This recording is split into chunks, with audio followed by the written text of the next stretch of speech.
Gaikoku Gamers. Bite-sized.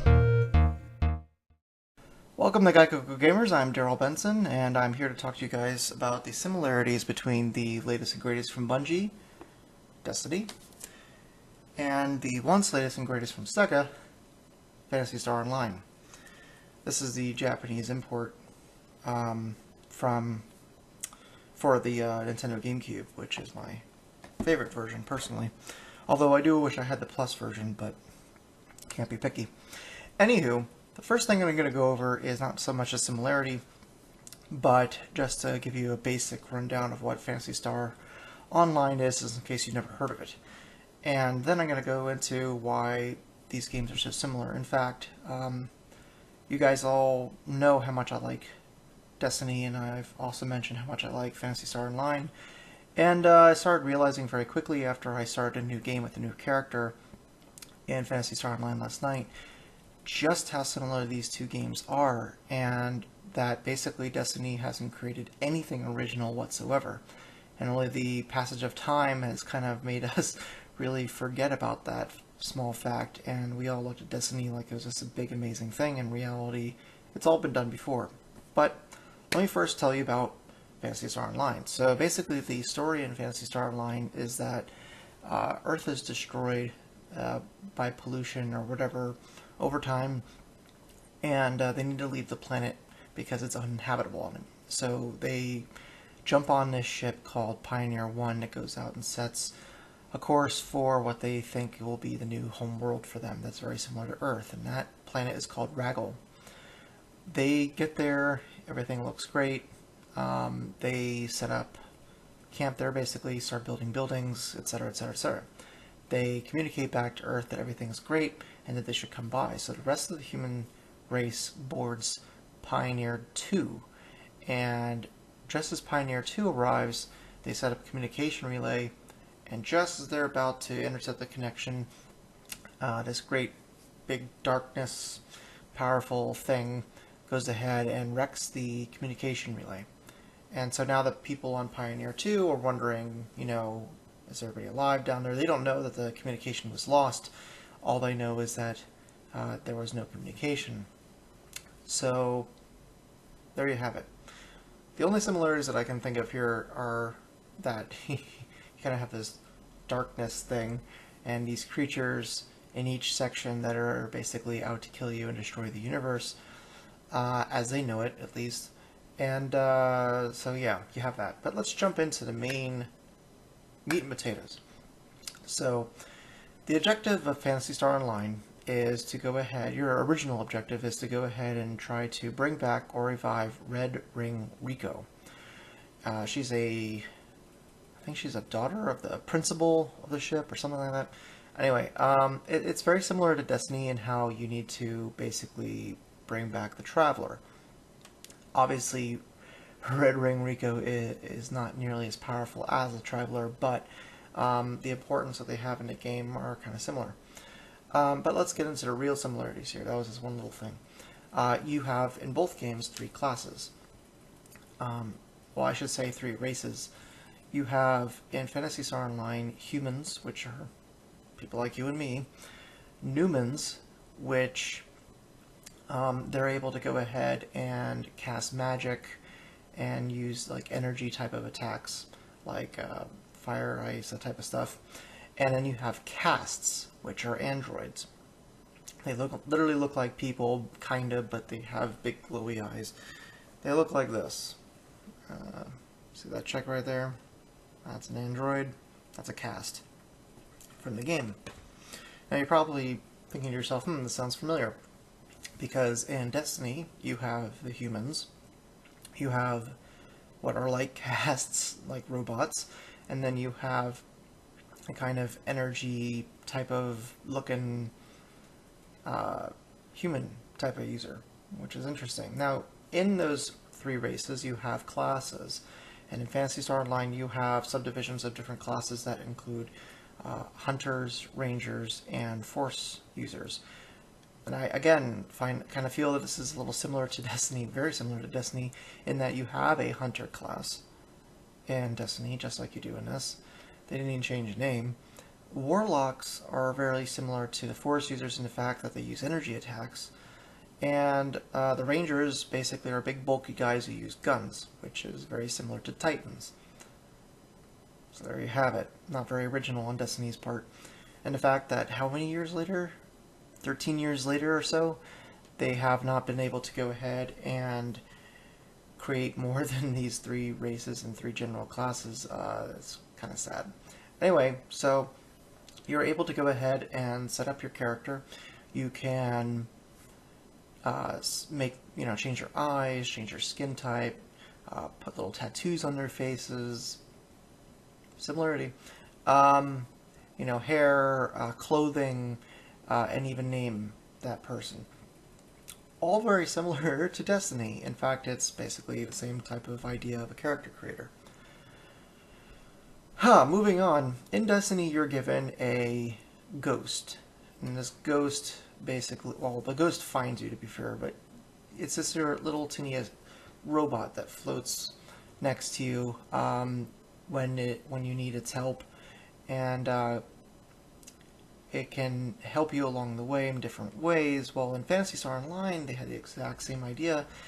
It doesn't talk to you as much, thankfully, but you're given a mag, and again, it's a small floating robot that hovers over your shoulder that helps you along your journey. Every warrior in Phantasy Star Online has one, and if you die, this is really interesting. If you die in Phantasy Star Online, you see your character laying on the ground with what appears to be a glowing ball above you, which might be your ghost, I'm not sure.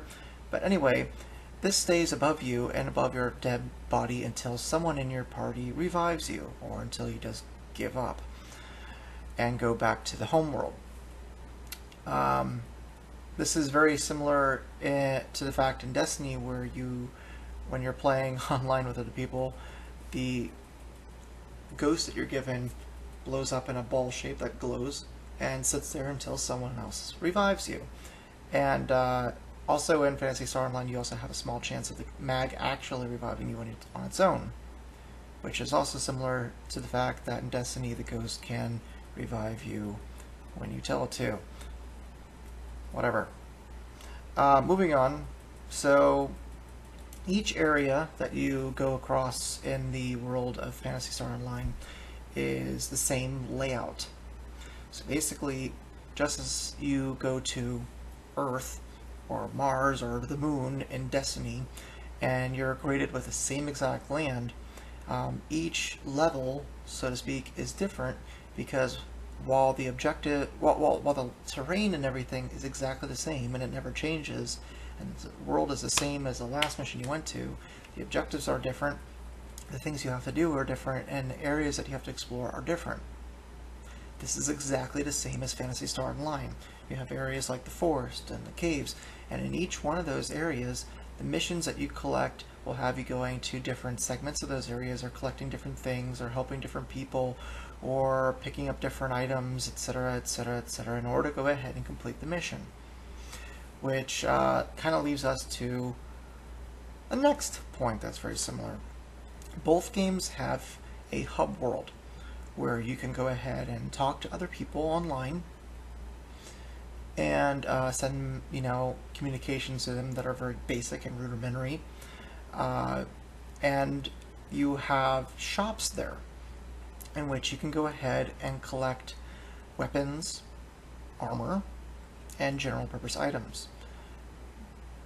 If you don't know which game I'm talking about at this point, you're not alone, because frankly they both do this exactly. Very similar to Destiny, in Phantasy Star Online you have a character called a Techer who is able to go ahead and analyze unknown weapons and armor and tell you what they are for a fee. Sound familiar? And most of the time that you go ahead and take the stuff to him, what seems like would be a really awesome item is actually crap. Very similar to Destiny. The other thing is, too, that's really odd about this is that you can also go to the Hunters Guild in Phantasy Star Online and collect missions. In fact, that's basically the meat and potatoes of the game. which is very similar to the missions that you collect from that little robot, the bounties, I should say, what they call them in Destiny, bounties, where you have to complete certain objectives in order to go ahead and complete those bounties and then up your score. Well, in Phantasy Star Online, it's basically the same thing. It doesn't up your power per se, but it just gives you more money. Destiny took this one step further by kind of incorporating it with newer stuff that you can buy in the shops. In Phantasy Star Online, it's a little bit more rudimentary, but still the same idea. The only way that these single levels on each area are any different than the time that you went to last is purely by the fact that the missions that you accept prior to going to these worlds make you do different things when you get there.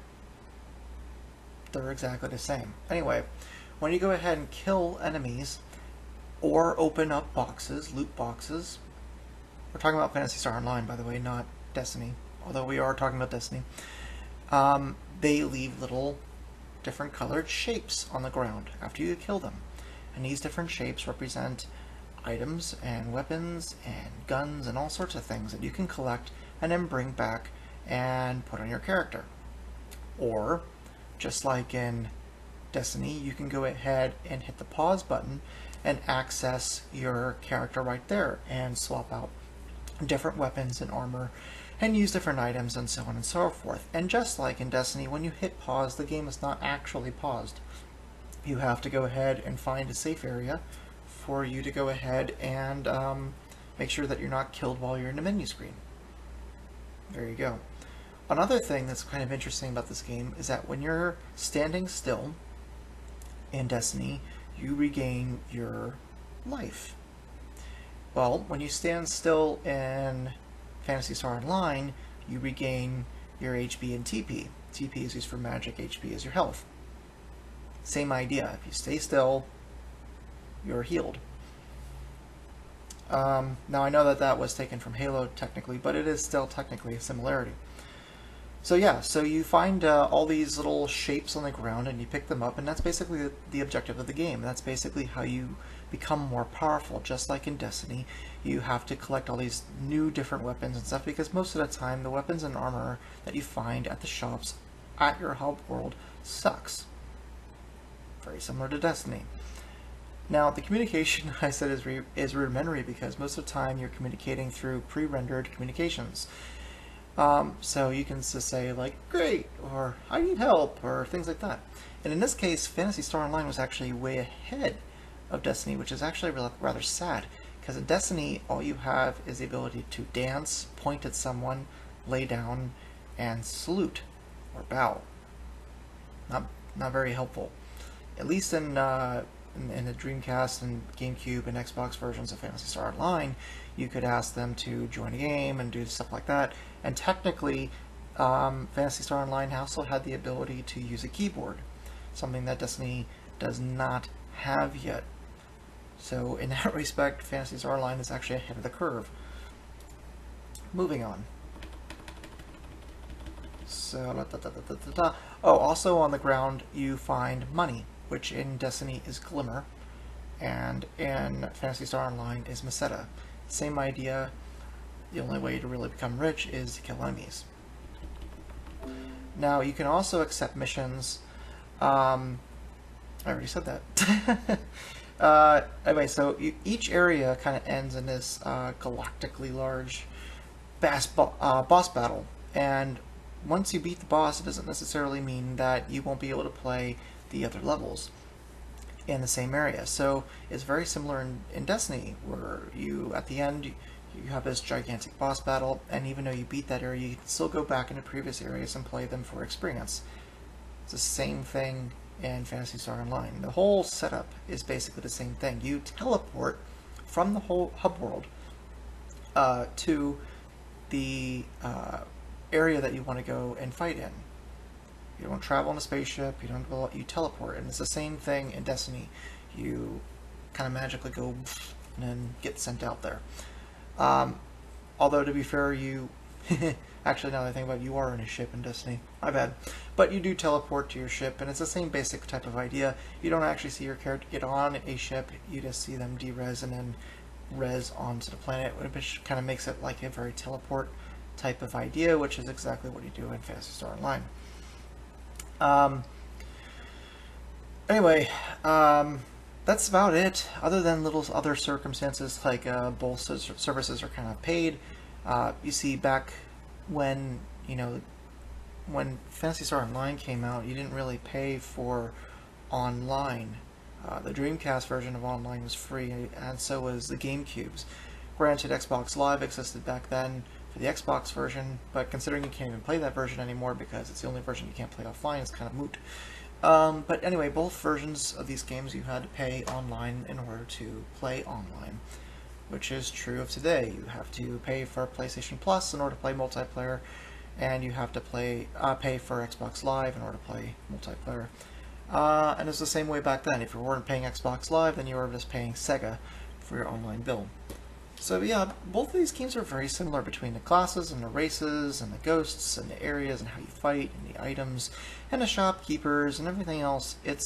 Destiny is basically a next generation Phantasy Star Online, but in a first-person shooter format.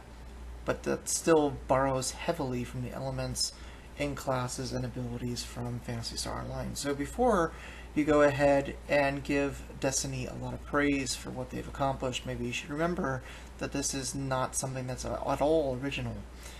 And with that, I'll end with the fact that I really do love Destiny, and I think Destiny is still a great game, and I enjoy it very much, probably simply because it is Phantasy Star Online.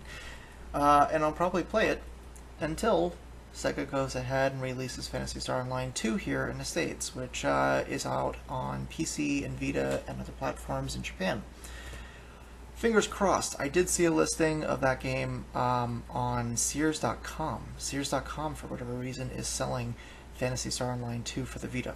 Now, it looked like the Japanese version, but it didn't specify, so I have not heard about them releasing it in the States. I don't think that's the case. They were selling it for $100. So, not really too sure about that, but it was a U.S. store site for Sears, so go ahead and check that out. In the meantime, if you do like Destiny, and you're maybe a little younger than I am, and you have not been able to go back and play games on the GameCube, or Xbox, or Dreamcast, well, you can't play the Xbox version, remember that, maybe you should go ahead and try Phantasy Star Online. There's two different versions. There's Phantasy Star Online and Phantasy Star Online Plus, and it's episodes 1 and 2. You get 2 different episodes in this game, which is kind of cool. On the Dreamcast, those were 2 different discs. It's a fantastic game. I do recommend the GameCube version. The GameCube version is by far the best. And I think you'll find that you like this game quite a bit, and I think you'll realize just how much Bungie has copied off of Sega, and this game really isn't anything to give much credit to. It's a fantastic game, like I said, but it's only fantastic because they're standing on the shoulders of people who have already done the exact same thing 13 years ago. Anyway, this has been another bite-sized episode. I really hope you enjoyed it. I'm Darryl Benson, and please go ahead and comment, rate, and subscribe. We really do appreciate every single time you guys do this. It's been really picking up, and we really appreciate it. And we will continue to go ahead and bring you guys videos every single day, and we appreciate your constant support and love. So we will see you tomorrow. Have a good one. Goodbye.